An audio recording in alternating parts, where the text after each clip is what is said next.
Bonjour, ici Marc-Antoine au Centre d'hiver à Saint-Nicolas. Aujourd'hui, on fait la démonstration d'une Rockwood 2515S. On va commencer par faire une tournée à l'extérieur pour ensuite se diriger dans l'unité. Donc, on commence à l'avant. On a un coffre de rangement avec une partie cargo qu'on peut sortir soit du côté gauche ou du côté droit. On a simplement besoin de tirer sur la barrure et sortir le plateau complet. Ça va faciliter pour mettre les bagages. Donc, c'est le même principe des deux côtés. Ce qu'on voit ici, c'est la tablette et la planche barbecue qu'on va pouvoir accrocher sur notre aile un peu plus loin. Dans le coffre, on va aussi avoir les barres de sécurité. Donc, on a une barre ici qui va servir en cas de dépannage pour la patte électrique en avant, pour la monter et baisser si on n'a plus de courant. Et même chose pour les pattes stabilisatrices. Les pattes stabilisatrices, l'interrupteur se trouve juste ici. Donc, lorsqu'on veut abaisser les pattes tout simplement pour immobiliser le véhicule. Au-dessus, on a une prise pour installer un panneau solaire portatif. C'est directement relié à la batterie qui se trouve sur la pôle. Très important, si on connecte un panneau solaire ici, il doit avoir un régulateur de courant intégré. On a nos premiers escaliers qui vont tomber directement dans la chambre de l'unité. Sur les deux portes, on a des rampes qu'on peut déployer. Donc, on a simplement besoin de tirer sur la goupille pour avoir une rampe de sécurité d'accès. Ensuite, une prise de courant extérieure 120 volts qui va fonctionner lorsque la roulotte va être branchée dans le mur. Prise coaxiale pour la télévision.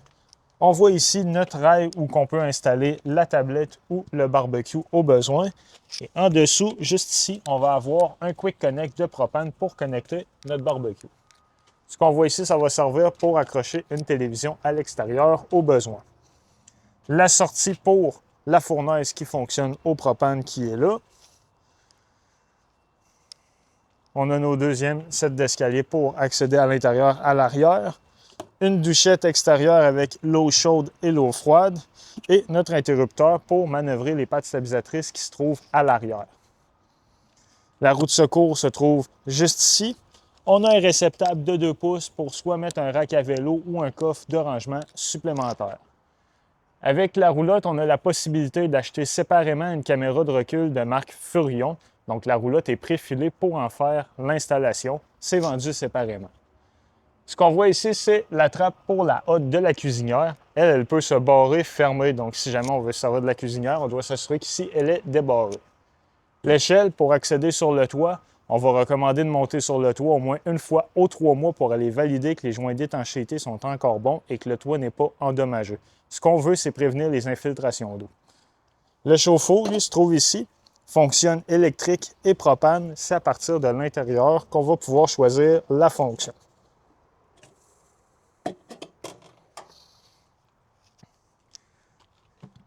L'emplacement ici pour connecter notre fil électrique 30 A 120 volts. On a un coffre de rangement pleine hauteur qui se trouve dans le slide-out. En dessous ici, Fresh Water Drain. On voit en arrière de la roue, il y a une grosse valve blanche qu'on va pouvoir ouvrir. Ça va être pour vider notre réservoir d'eau fraîche. L'eau fraîche, elle, se remplit par ici. Et ce que ça nous permet de faire, c'est d'être autonome sur la route. Donc, en remplissant notre réservoir, c'est là qu'on va pouvoir actionner la pompe à eau à l'intérieur pour utiliser cette eau.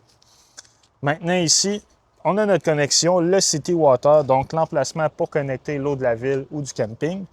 Le tank flush, ça va servir à rincer notre réservoir d'eau noire qui est l'eau de la toilette. Quand on commence à avoir des mauvaises odeurs ou des résidus qui sont collés à l'intérieur, on va connecter l'eau directement ici, puis à l'aide de jet, ça va rincer l'intérieur. Très important, il ne faut pas oublier l'eau connectée là car ça peut monter dans le réservoir au point de déborder par la toilette à l'intérieur. L'emplacement ici, antifreeze inlet, va servir pour l'hivernisation tout simplement. C'est là qu'on va pouvoir mettre notre antigel.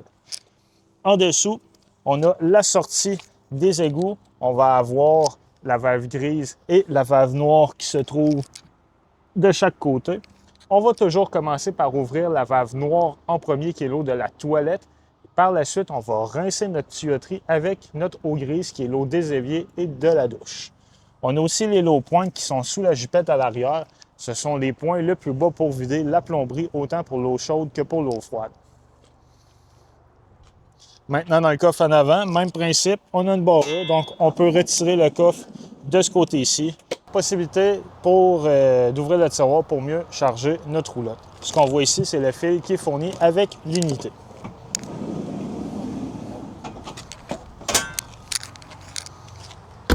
L'interrupteur qu'on voit ici, Docking Light, c'est simplement pour allumer la lumière qui se trouve sur la façade. Maintenant, à l'avant, on a une patte électrique pour monter et baisser la pôle. On a aussi un interrupteur pour l'éclairage, l'emplacement pour nos 2 réservoirs de 30 livres de propane et le compartiment pour installer 1 ou 2 batteries au besoin. Le coupe-circuit principal se trouve sous le réservoir de propane. Donc, le coupe-circuit, ce qu'il va faire, c'est qu'il va complètement couper notre courant à 12 volts de l'unité. On va le mettre à off, par exemple, lorsqu'on va remiser celle-ci pour une période indéterminée. Lorsqu'on est en mode utilisation, on va le laisser à on tout simplement. Maintenant, on va se diriger à l'intérieur.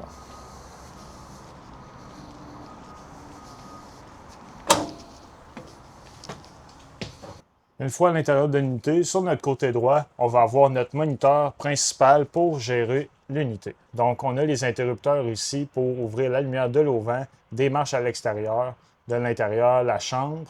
Quand on voit les 3 petits logos comme ça ici, on peut maintenir le bouton pour tamiser les lumières au besoin. La fonction Bluetooth Connect, en fait, on va pouvoir télécharger une application WeRV, appuyer sur le mode Bluetooth et avoir les mêmes types de contrôles sur notre téléphone intelligent. Ensuite, on a le chauffe-eau, donc c'est ici qu'on va pouvoir le mettre soit au propane ou électrique. L'interrupteur pour la pompe à eau, donc encore une fois, lorsqu'on a rempli notre réservoir d'eau fraîche, on met la pompe en fonction. Quand on a fini de se servir de l'eau avec la pompe, on va recommander de l'éteindre. Les tanks heaters, ça, c'est des pads chauffants qui sont collés sous les réservoirs d'eau noire et grise pour préserver une température dans ceux-ci. Donc, si jamais on fait du camping, la température descend sous zéro, on va éviter que nos réservoirs gèlent. L'interrupteur pour l'ouverture et la fermeture de l'auvent, ainsi que les 2 slide-out. En haut, on va voir nos différents niveaux, donc niveau de réservoir d'eau fraîche, eau noire, eau grise et eau grise 2, dans ce cas-ci, ne servira pas, ainsi que le niveau de la batterie. En haut, c'est notre contrôleur pour le panneau solaire. Donc, lui va simplement afficher le voltage de notre batterie et l'ampérage auquel il charge celle-ci. Lui est toujours en fonction. On n'a pas besoin de le mettre à on.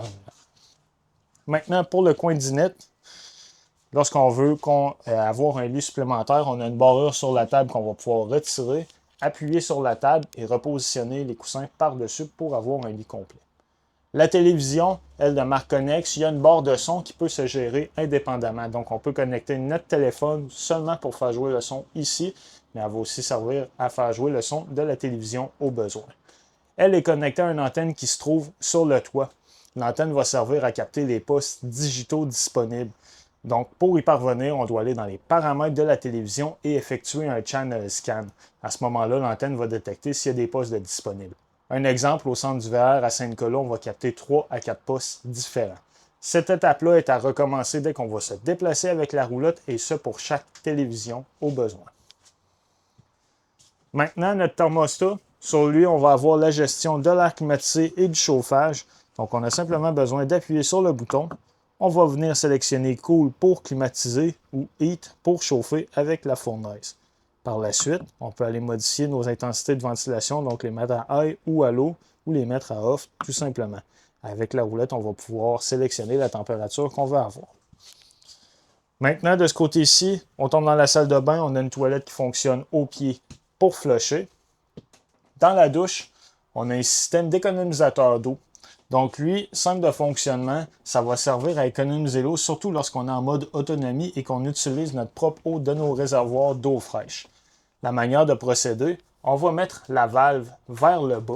Ce que ça va faire, c'est qu'en ouvrant l'eau chaude, l'eau ne coulera pas du pommeau, mais elle va circuler. Donc l'eau chaude va tranquillement s'approcher de notre binetterie de douche.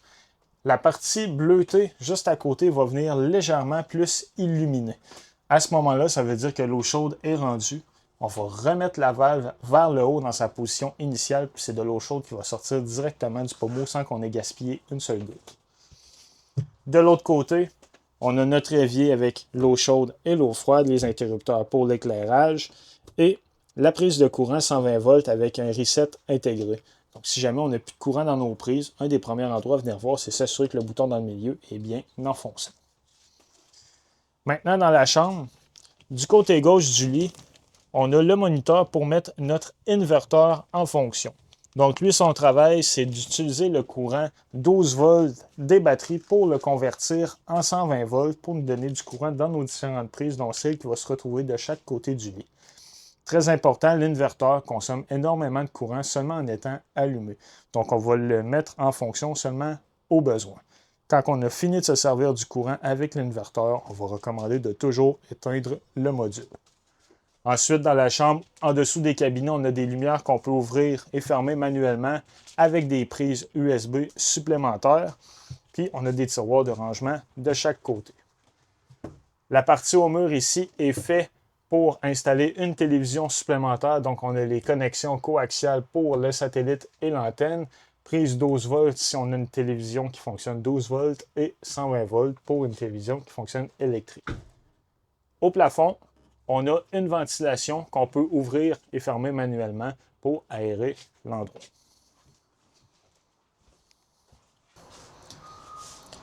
On a l'évier ici avec l'eau chaude et l'eau froide. Le réfrigérateur, lui, fonctionne sur le 12 volts. Donc, en haut, on a le module pour l'allumer ou l'éteindre, ainsi que modifier la température. Particularité sur celui-ci, on peut l'ouvrir des deux côtés. On a la partie congélateur qui se trouve en bas. Et en dessous, on a notre panneau de breaker principal. Donc, à la gauche, on a la partie qui gère le 120 volts avec les breakers et à la droite, le 12 volts avec les fusibles. Quand il y en a une qui va être défectueuse, il y a une lumière rouge qui va s'allumer à côté de celle-ci. Ce qu'on voit là à la droite, c'est notre détecteur de monoxyde de carbone.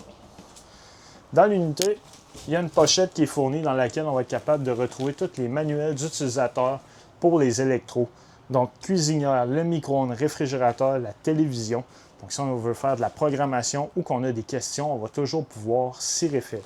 C'est ce qui conclut la démonstration de la Rockwood. Merci. De retour au salon, on a un fauteuil causeuse, donc on a les poignées de chaque côté pour relever les repose-pieds. On a un chargeur à induction pour téléphone intelligent qui se trouve dans le milieu avec un coffre de rangement. Du rangement supplémentaire ici. Et dans la cuisine, on a une tour station électrique, donc on a du courant 120 volts USB et USB-C. Et lorsqu'on le referme, sur le dessus, c'est un chargeur à induction. La cuisinière, elle, fonctionne au propane. Donc, lorsqu'on veut la mettre en fonction, on va simplement appuyer et ouvrir les gaz pour allumer les ronds. Quand c'est terminé, on referme les valves tout simplement. On a l'interrupteur ici pour l'éclairage. Pour la partie du four, lorsqu'on veut l'allumer, on va appuyer dessus. Même principe pour les ronds en haut. Il y a un pilote qui va le mettre en fonction. La cuisinière, l'interrupteur pour la lumière et le fan. Le micro-ondes, lui, conventionnel comme on a à la maison, fonctionne sur le 120 volts. L'évier ici avec l'eau chaude et l'eau froide. Dans l'unité, il y a une pochette dans laquelle on va retrouver tous les manuels d'utilisateurs pour les électros. Donc, cuisinière, le micro-ondes, le réfrigérateur derrière moi. Si jamais on veut faire de la programmation, qu'on a des questions, on va toujours pouvoir s'y référer. C'est ce qui conclut la démonstration de la Rockwood. Merci.